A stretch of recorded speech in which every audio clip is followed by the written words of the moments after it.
하나님의 말씀은 고린도전서 15장 58절입니다. 그러므로 내 사랑하는 형제들아 견실하며 흔들리지 말고 항상 주의 일에 더욱 힘쓰는 자들이 되라.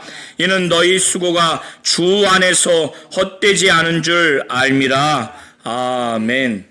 하나님은 견실하며 흔들리지 않도록 하시는 분이십니다. 하나님은 우리 성도님들에게 부활에 대한 신앙을 확실하게 믿게 하시고 또 그것을 의존하게 해서 이 땅에서의 신앙생활에 있어서 흔들리거나 굳건하지 못하는 그러한 일이 없도록 견실하며 흔들리지 않는 그런 신앙생활을 하도록 함으로 인해서 항상 주의 일에 힘쓰는 자들이 되게 하시고 또 그런 자가 되기를 원하십니다. 고린도전서 15장 34절까지 사도 바울은 고린도 교회 안에 일부 성도가 부활에 대한 믿음을 갖지 아니하고 죽은 자 가운데 부활이 없다고 또 믿는 자의 부활을 믿지 아니하고 더 나아가서 그리스도의 부활을 믿지 아니하는 이런 결과까지 이르는 것에 대해서 사도 바울은 죽은 자의 부활이 있으며 믿는 자의 부활이 확실히 있고 무엇보다 본질적으로 예수가 죽은 자 가운데 살아나신 것에 대해서 분명하게 말씀을 증거했습니다. 오늘 고린도전서 15장 35절부터 58절까지는 이 부활에 대한 그 신앙을 사도 바울이 증거했을 때 여전히 그들 가운데 반문을 갖고 있고 또 여전히 의구심을 갖고 있는 대상을 향해서 그들이 두 가지 질문을 할 것이라는 것을 사도 바울은 예상을 했고 그래서 바로 그들이 질문하게 될 그 질문 두 가지에 대한 답변에 대해서 하나님의 말씀을 증거하며 58절이 결론적으로 사도 바울이 말씀을 증거하고 있는 내용입니다. 지금까지 사도 바울이 고린도전서 15장 34절까지 부활에 대한 신앙을 증거했음에도 불구하고 그들 가운데는 여전히 100% 사도 바울을 통해서 증거한 부활에 대한 그 신앙에 관련된 말씀을 여전히 믿지 못하는 자들이 있기 때문에 사도 바울은 그런 자들이 두 가지 질문을 할 것이다. 그래서 사도 바울은 증거하기를 누가 묻기를 어떤 사람들이 묻기를 두 가지를 묻는데 죽은 자가 어떻게 살아나느냐고 하는 이 첫 번째 질문과 두 번째는 만일 살아난다면 그 살아났을 때에 그 몸이 어떠한 몸인가, 어떠한 몸으로 오느냐 이런 질문을 할 것에 대해서 사도 바울은 예상을 했습니다. 그래서 35절이 그것을 말하고 있는 겁니다. 그래서 사도 바울은 이렇게 여전히 부활에 대한 신앙을 갖지 못하고 죽은 자 가운데 부활이 있고 믿는 자 가운데 부활이 있고 더 나아가서 예수께서 죽으신 가운데 확실히 부활했다고 하는 이 하나님의 말씀을 믿지 못하는 그들을 향해서 답답한 마음으로 정말 그들을 향해서 어리석은 자여 어리석다고 이렇게 아주 꾸짖듯이 말씀을 증거하면서 죽은 자 가운데서 어떻게 부활을 하느냐라고 하는 질문과 부활한다면 그 부활한 자의 몸이 어떠한 몸으로 오는가에 대한 것을 사도 바울은 두 가지 측면에서 이것을 증거하기 위해서 말씀을 전하는데 그 첫 번째는 하나님이 창조하신 천지 만물을 통해서 증거하고 두 번째는 첫 사람 아담과 또 마지막 아담 예수 그리스도를 비교해서 성경의 증거를 가지고 이것을 밝히 사도 바울은 죽은 자 가운데서 어떻게 다시 살아나는가라고 하는 이 첫 번째 질문과 살아났을 때 어떠한 마음으로 오는가에 대한 그 질문에 대한 답을 이렇게 지금 말씀을 증거하고 있습니다. 내가 씨를 뿌렸을 때 그 씨가 죽어야 그 씨로부터 싹이 나오고 열매가 나온다고 하는 이 농부가, 또 정원에서 정원을 가꾸는 자가 그 농장을 하는 그 사실을 근거로 해서 이것을 증거하고 있습니다. 당연히 씨가 뿌렸을 때 죽어야 그로부터 싹이 나오고 열매가 나오고 또 줄기가 나오고 그렇게 한다고 하는 이 농작의 사실을 통해서 이걸 증거하고 있습니다. 이것은 우리 육체가 죽어야, 우리 몸, 이 육신의 몸이 죽어야 우리 영의 몸, 신령한 몸이 부활한다고 하는 것을 하나로 예를 들어서 지금 설명하고 있는 겁니다. 그리고 두 번째, 또 내가 뿌리는 것은 장래의 형체를 뿌리는 것이 아니요 다만 밀이나 다른 것의 알갱이 뿐이로되. 자, 이 정원을 가꾸는 자가, 또 농부가 수확하는 그 농작물을 심는 것이 아니라 벌거벗은 그 밀이나 다른 것의 알갱이라는 거예요.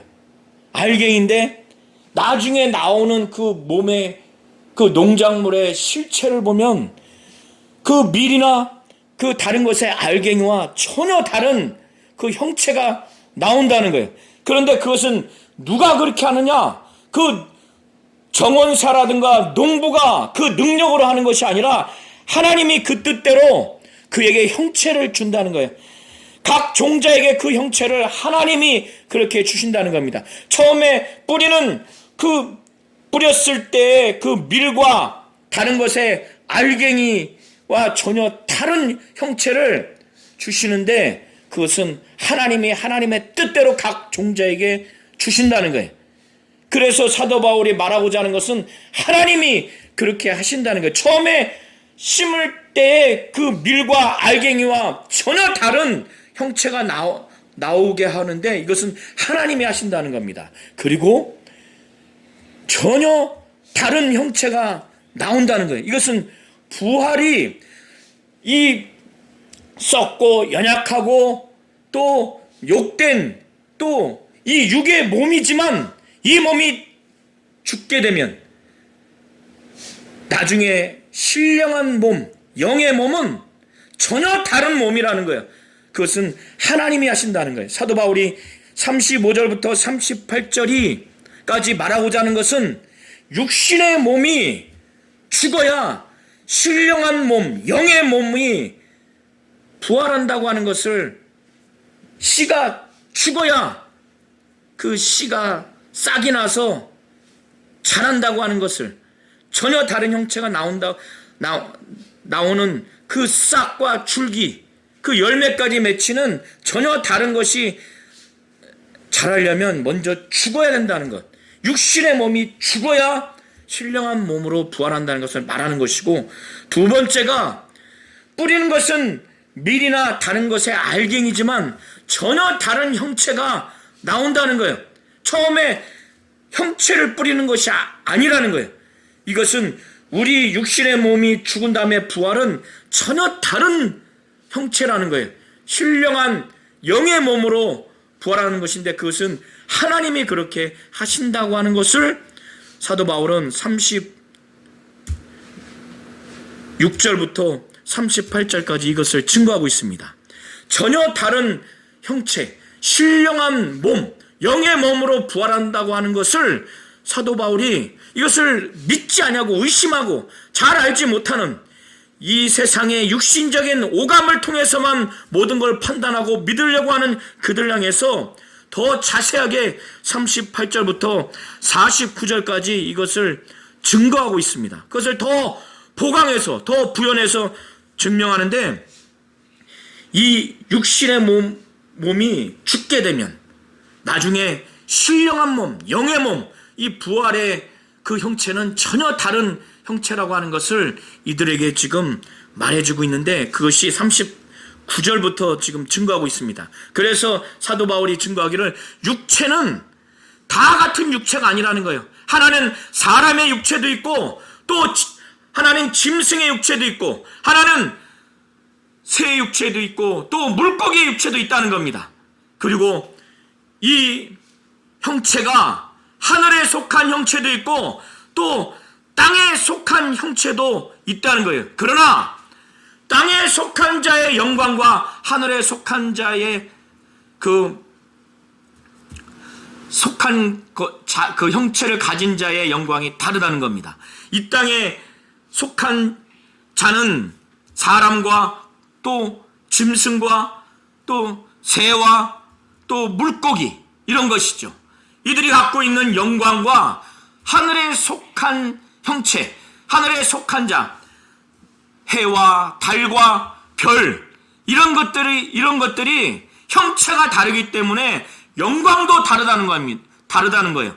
하늘에 속한 자의 그 영광이 따로 있고, 땅에 속한 자의 영광이 따로 있다는 겁니다. 하늘에 속한 그 자, 하늘에 속한 것의 그 영광도 다 다르다는 거예요.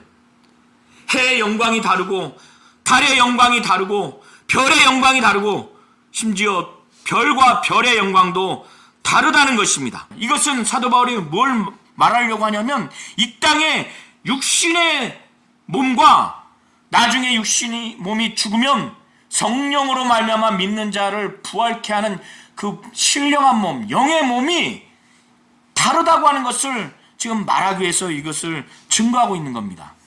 죽은 자의 부활도 그와 같다는 거예요. 죽은 자의 부활도 그와 같다는 겁니다. 앞서 사도 바울이 씨와 밀과 알갱이가 심겨졌을 때 죽어야, 또 그것이 심겨졌을 때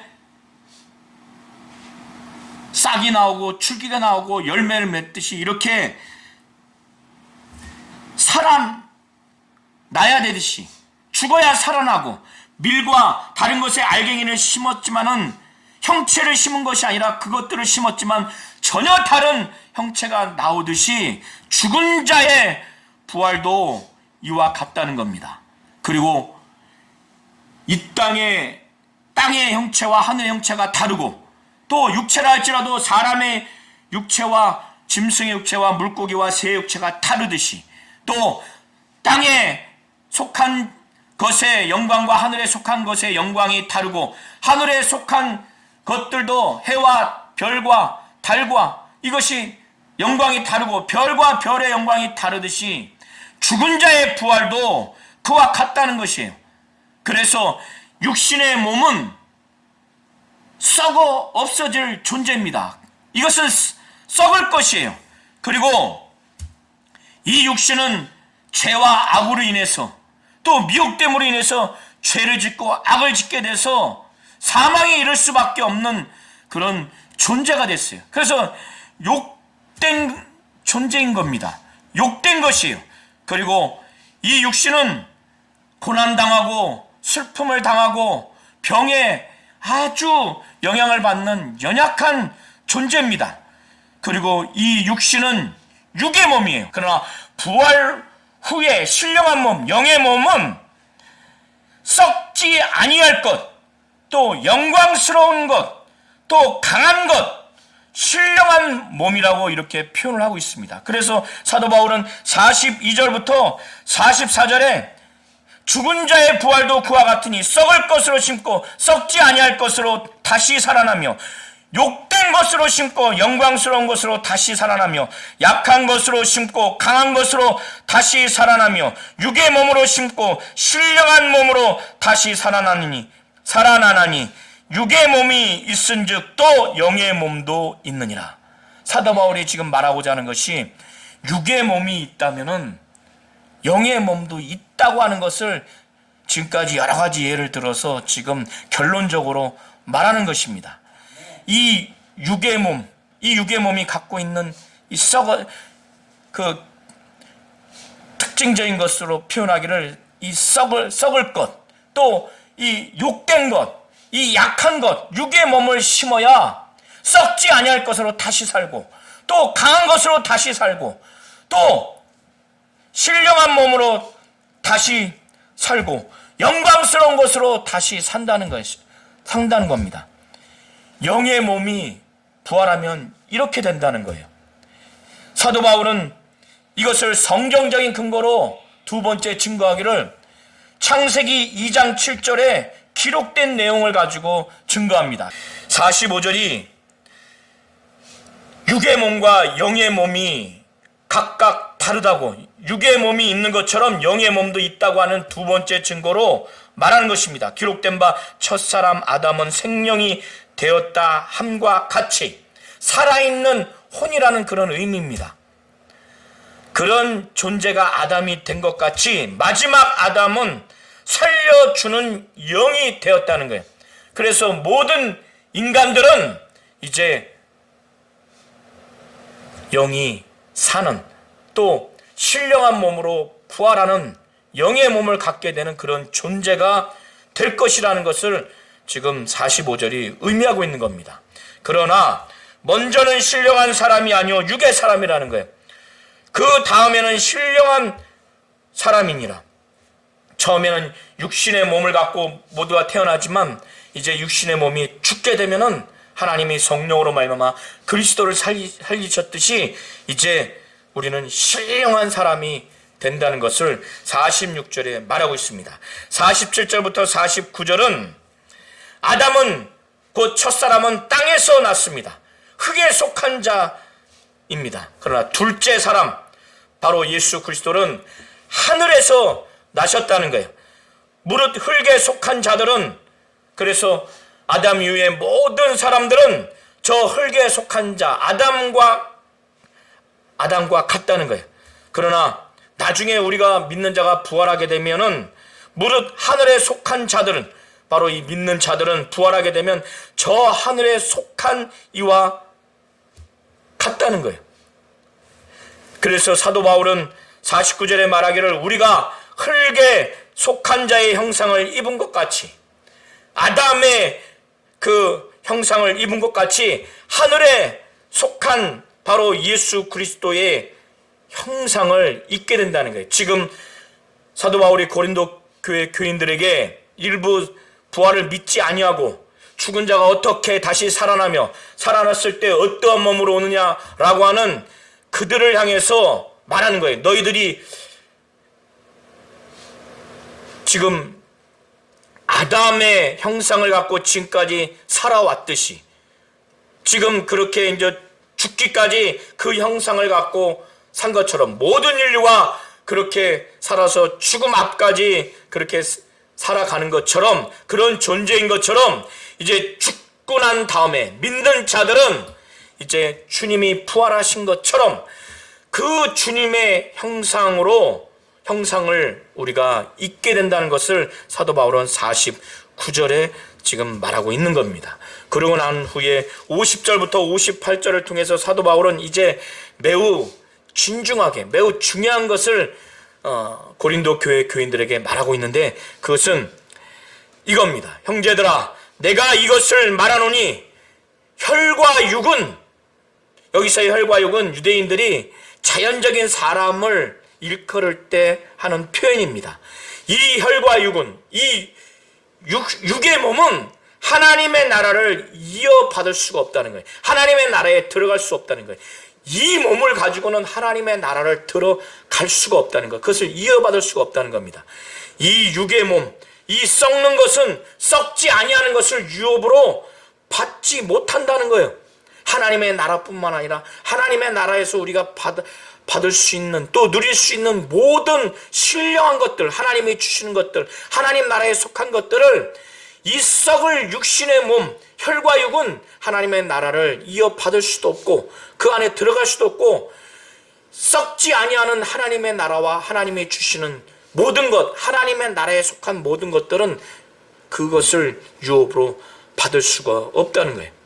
사도 바울은 이 고린도 교인들에게 아주 진중하게 말하기를, 보라, 내가 너희에게 비밀을 말하노니 정말 믿음이 없이는 이 계시를 받지 않으면 알 수 없는 이 비밀을 말하는데 우리가 다 잠잘 것이 아니라는 거예요. 여기서의 잠잔다는 것은 믿는 자들이 그리스도 안에서 죽는 것을 은유적으로 표현하는 것입니다. 잠잘 것이 아니라는 거예요.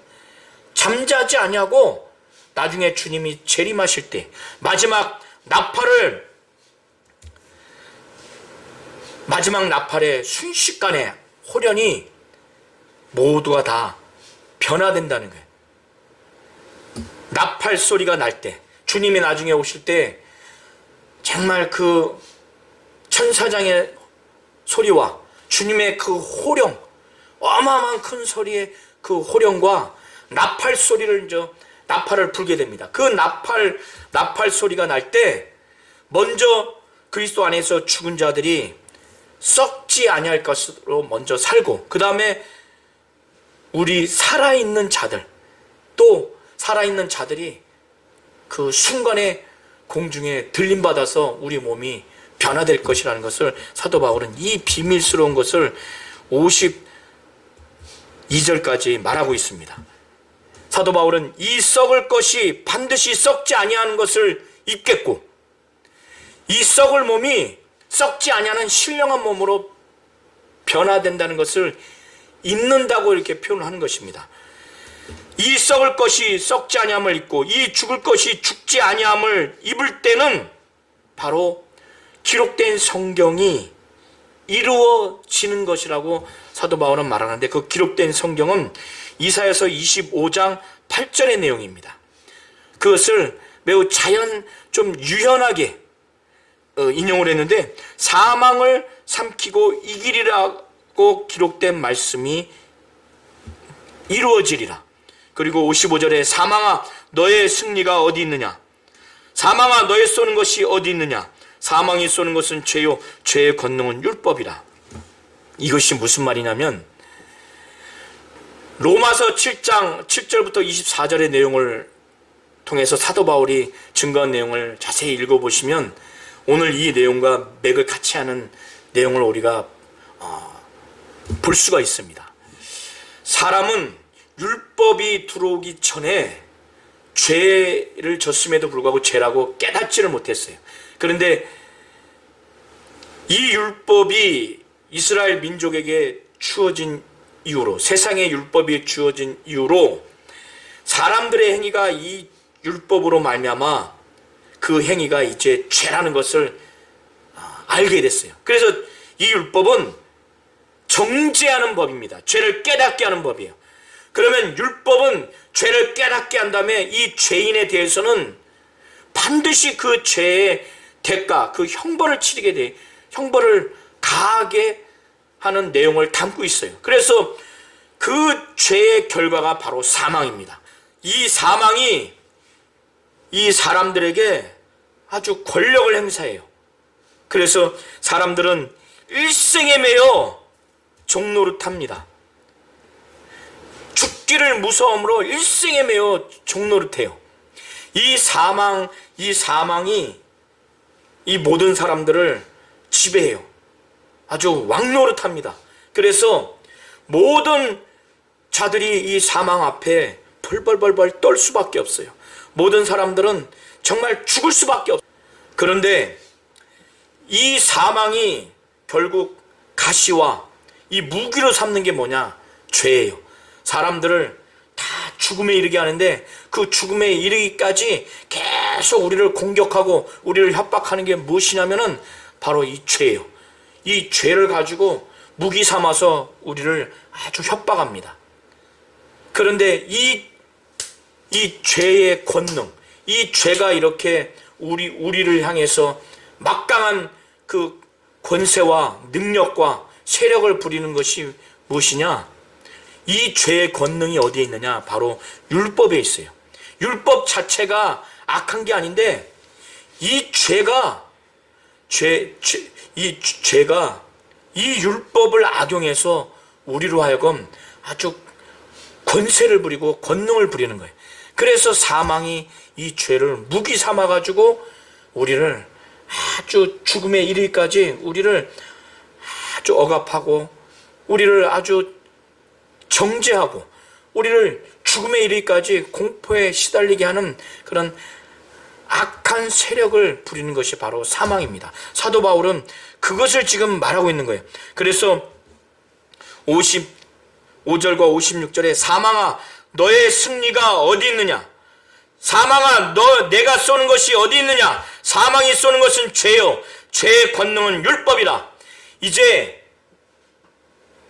하나님이 예수 그리스도가 우리의 죄와 형벌을 위해서 죽으시고 부활하심으로 인해서 우리의 죄가 없어지고 우리가 받아야 할 저주와 그 형벌, 영원한 지옥 형벌을 주님이 대신 받으셨기 때문에 우리는 다시 이 죽음과 죄와 율법에 우리는 억압당하거나 정죄받거나 그 율법이 요구하는 것에 우리가 요구를 이루지 못해서 일평생 율법 아래에 있지 아니하는 율법 아래에 있는 자가 이제 되지 않게 됐어요. 왜 그러느냐? 57절에 우리 주 예수 그리스도로 말미암아 우리에게 승리를 주시는 하나님께 감사노니, 바로 하나님이 이 예수 그리스도로 말미암아 우리로 하여금 이 죄에서 자유하게 하고 이 사망에서 생명으로 옮기고 정말 이 율법의 저주 아래서 이 율법 아래서 우리를 해방시키셨어요. 주님이 율법의 요구를 다 이루셨고 우리의 죄를 짊어지셨고 우리가 받아야 될 이 사망의 형벌을 그가 대신 받으심으로 인해서 우리는 죄와 사망과 율법에서 자유했고 살아났고 그 율법의 억압에서 우리가 벗어나게 된 것입니다. 그래서 사도 바울은 우리 주 예수 그리스도로 말미암아 우리에게 승리를 주신 하나님께 감사하다고 이렇게 표현한 것이고, 주님의 그 부활과 우리의 부활이 바로 사망이 우리를 다시금 억압할 수 없다는 거예요. 우리를 이길 수 없다는 거예요. 그래서 사도 바울은 54절에 말하기를 이 썩을 것이 썩지 아니함을 입고 이 죽을 것이 죽지 아니함을 입을 때, 바로 부활할 때, 그때가 사망을 삼키고 이기리라. 생명이, 하나님의 생명이, 예수의 생명이 이 사망을 삼키고 이기리라고 예언했던 이사야서 25장 8절의 말씀이 이루어지게 될 것이라는 거예요. 그래서 주님의 부활과 우리의 부활이 이사야서 25장 8절의 말씀, 사망을 하나님의 생명, 예수의 생명이 삼키고 이길 것이라고 하는 그 이사야서 25장 8절의 말씀이 이루어질 것이라는 그 내용입니다.